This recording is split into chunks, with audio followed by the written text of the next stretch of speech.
But strikes, as our American cousins might say, brother, you've seen nothing. Not unless you came to New York in 1919 and saw a rail transport strike. When the subway isn't working, take a trolley car or bus. When all the other citizens are doing the same thing, well, you have congestion.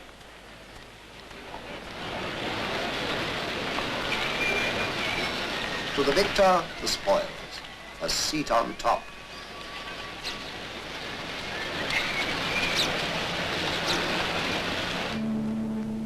In America, too, homecoming. Ship after ship, crammed with doughboys back from Europe, moves into New York Harbor. For homesick Yanks in 1919, the Statue of Liberty was a welcome sight indeed.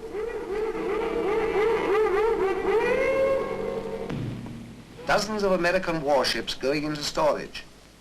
The term into mothballs had not yet been coined. 20 years later, many of these self-same destroyers were to be handed to the British by Franklin Roosevelt to help fight in the Battle of the Atlantic in the Second World War.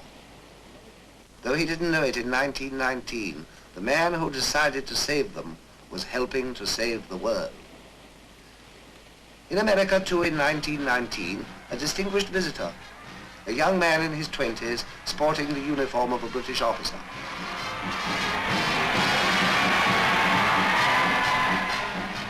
The Prince of Wales on one of his celebrated world tours.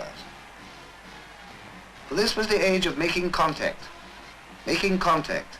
After the aeroplane's rapid development during the war, it was now all set to show the world just what making contact really meant.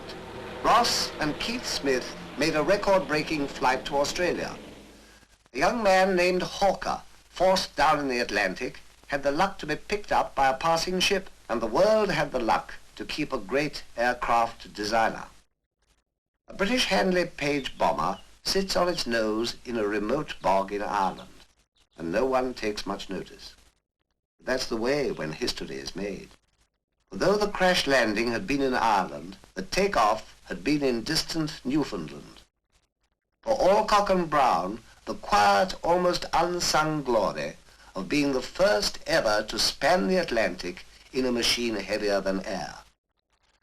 Later, a grateful nation cheered them when these two left Windsor Castle after being knighted by George V for their great exploit. For Alcock, alas, death in less than a year while on another flight.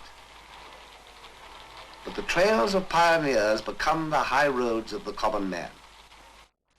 Here's the first air service between London and Paris, established in 1919.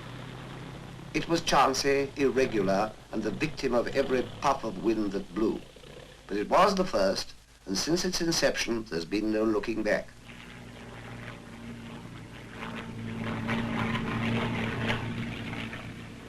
The passengers on this occasion, models, bringing to Britain the very latest from Paris. This could surely be called the height of fashion. It's the way with all new marvels that they become the target and toys of buffoons and stunt merchants. Hang upside down, walk the wings, mount the tail, sit anywhere, in fact, except in the cockpit.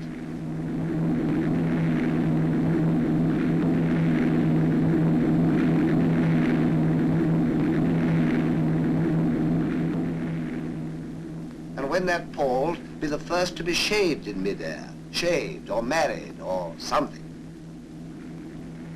Nothing was too difficult or too crazy to be attempted. Pick up a hat from the ground without landing.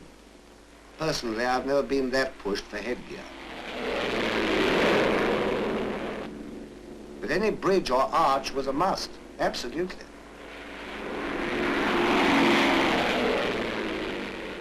And the more famous the structure, the better. Yes, the Arc de Triomphe.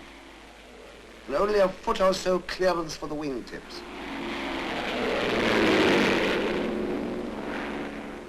But nothing venture, nothing won. In this case, no regular service followed up.